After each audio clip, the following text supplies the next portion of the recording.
Hey guys, welcome back. I wanted to do a video on the some installation tips and also how to wire up the second generation AuCar 9-inch Android head unit for the Maserati Granturismo.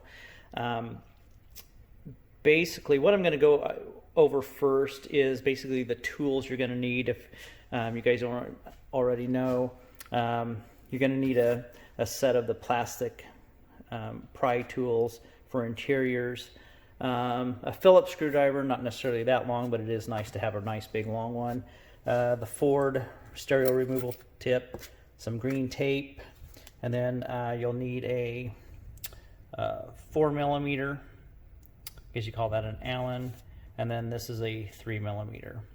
Basically that's all you need to take everything apart. It's pretty straightforward. So what I'm going to do first is go into the car, and I'm going to show you some things that I've learned that on my previous video you could skip some steps, and it's going to make it a lot easier, a lot quicker for you.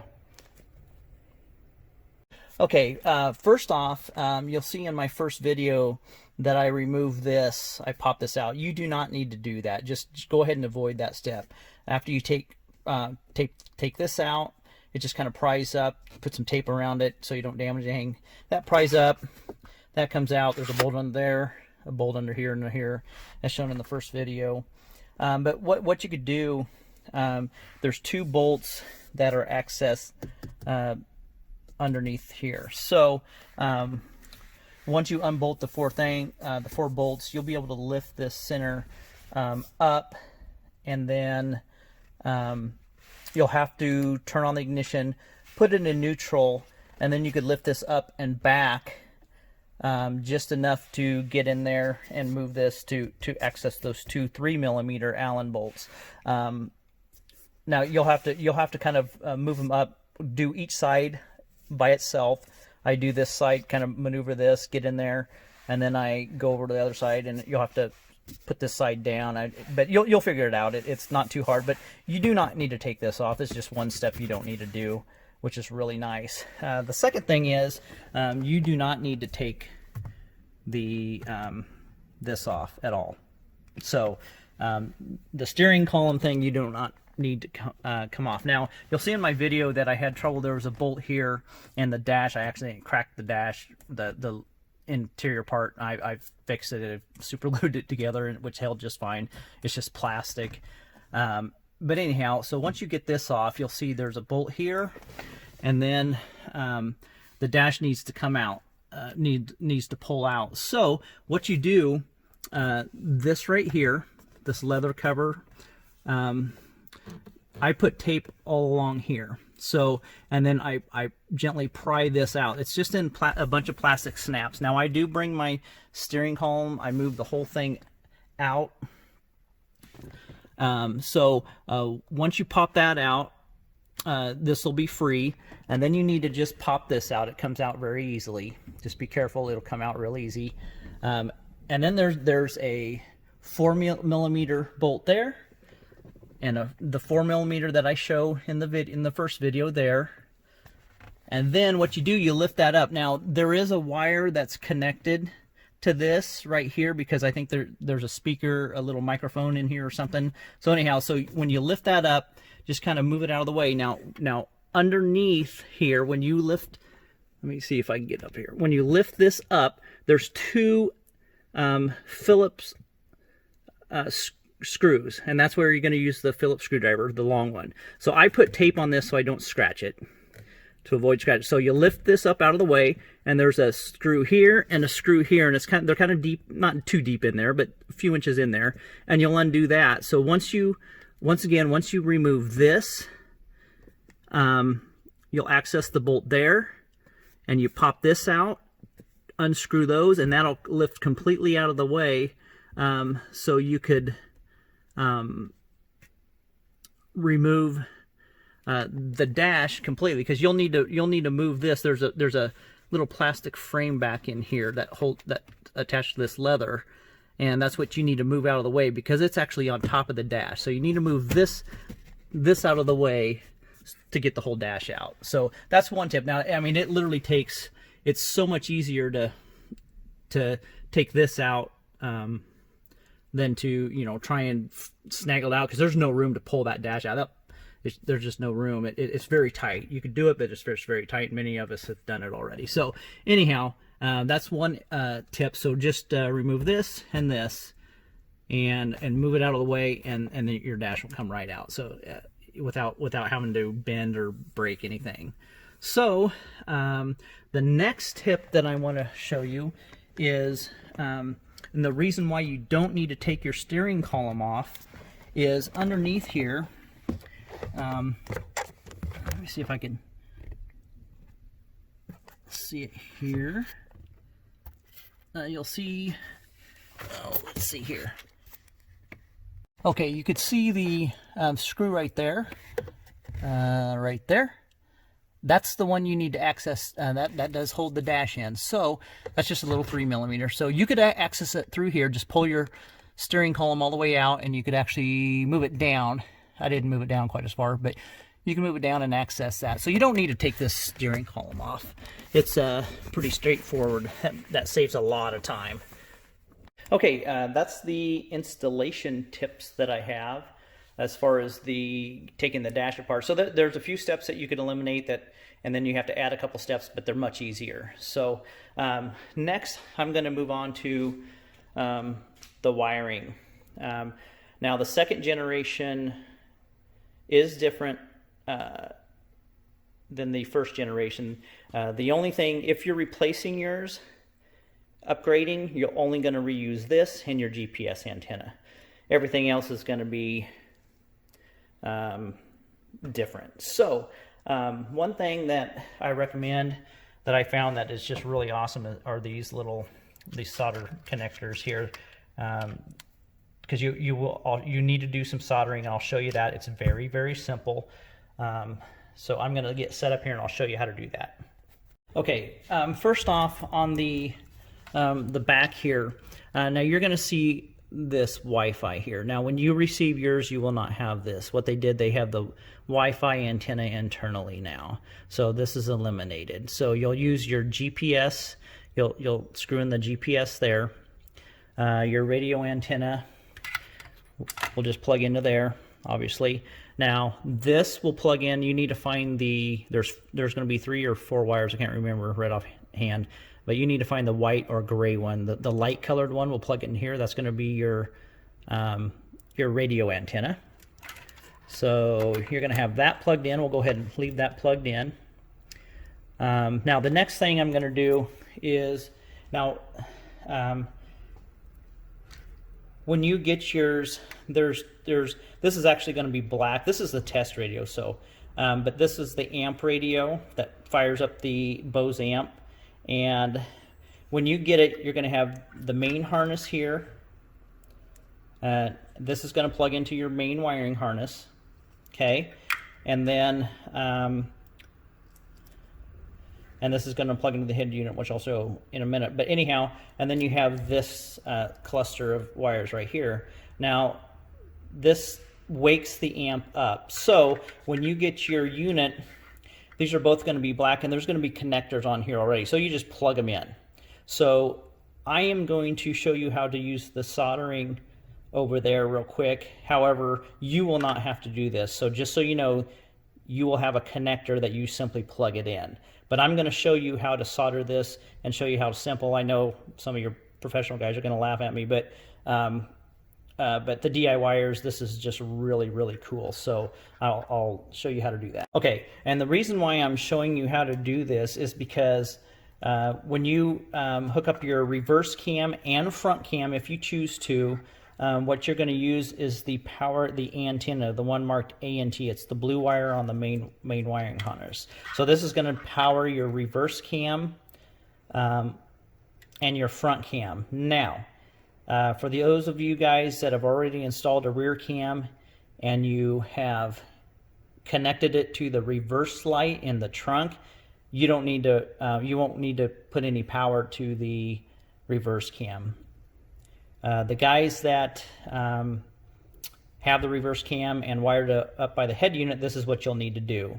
So you'll need to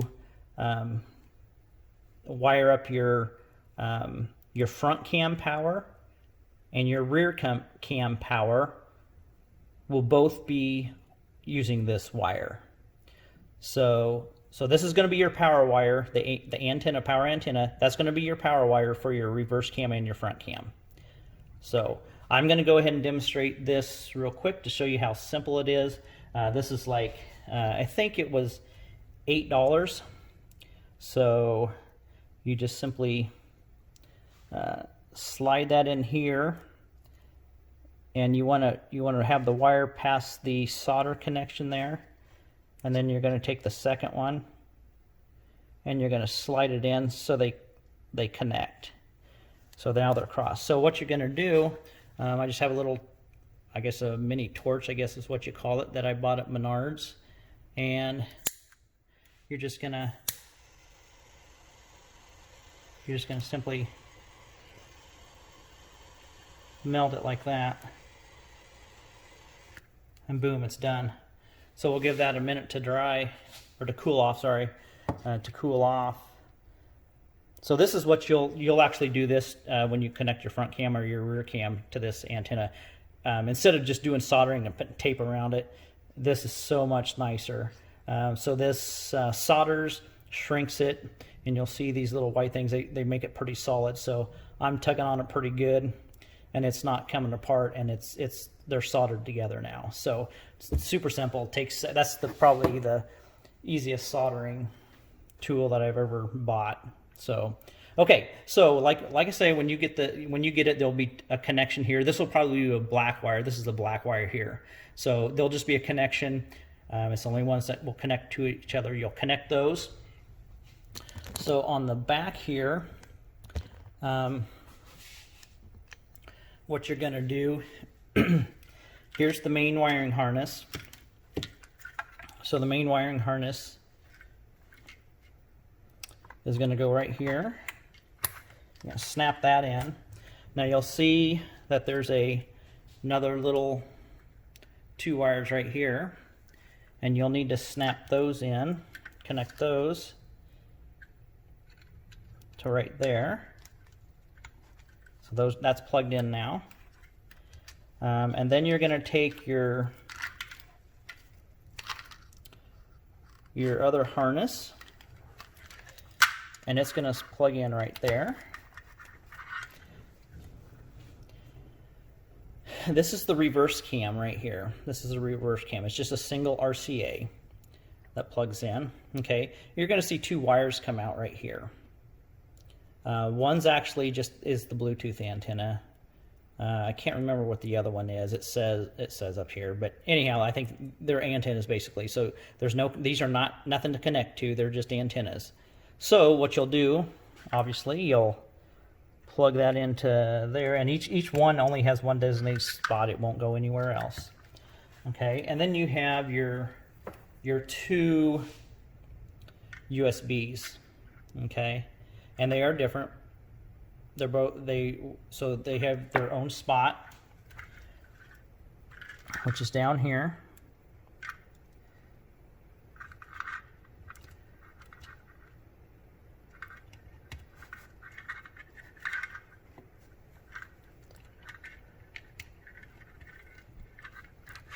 Okay, so we have absolutely everything plugged in. You'll see that there's one right there. There's nothing that goes there at this time, so that's just an empty spot. So what you have your 2 USBs, your antenna that'll go into the white or gray. I think it's either white or gray. It's the light one. Your reversing cam, which is the single one, and then you're going to put your power for your reverse cam to the antenna one here. So that's going to be your power for your reverse cam. Now you'll see you have a bunch. You could hook up amplifiers if you wanted external amplifiers and stuff. You could do that too, and then this would actually connect to wake your amp up if you want to bypass the Bose. But the Bose system, I think, is pretty awesome. It makes it sound so much better. This unit does. So what you do for the front cam, here is the one for the front cam. That's where you connect the front cam if you're going to do the front cam. The CVBS N1, that's your front cam. And then once again, you'll do your power to there. Now there's an auxiliary in, and a lot of these you won't use unless you're putting a lot of accessories on, external amps, all that stuff. So basically that's the whole wiring of it. It's very simple. It's all plug and play with exception of soldering one thing, which is the power to your reverse cam or your front cam. So that once again, this will come already with a connector, so you'll just connect that together. So very simple. It is different.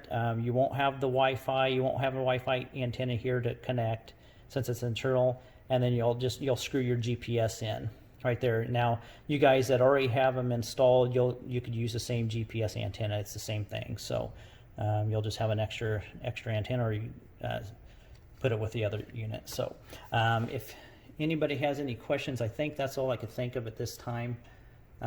One thing that you'll see in my demo video of the second generation, where they had I had the temperature Celsius on the head unit, that has been corrected with an update, and then you'll see on the trip meter where it was kilometers and liters rather than mile per gallon, or mile per gallon and gallons for fuel consumption and stuff. That has been fixed with a update. They just sent me an update. I installed it. Took just basically a system update. With the Android 10, whenever there's something like that, they could just email an update, put it on a thumb drive, and install it. It's very, very simple. So those were very simple fixes. They were just set up for, they just didn't have the ability to toggle back and forth, so that they've updated that, and it works fine. Now, everything on the dash did read mile per hour, so when you toggled the mode, it read correct, and the temperature was correct. It was just on the head unit. So the temperature was just an app fix, and the other one was a system update where they just added that functionality where you could read it on the head unit correctly. So on that note, I think that's all I could think of. If you have any questions, you know how to get a hold of me. You could send me a message on YouTube, or find me on Facebook. So appreciate y'all watching. Thank you.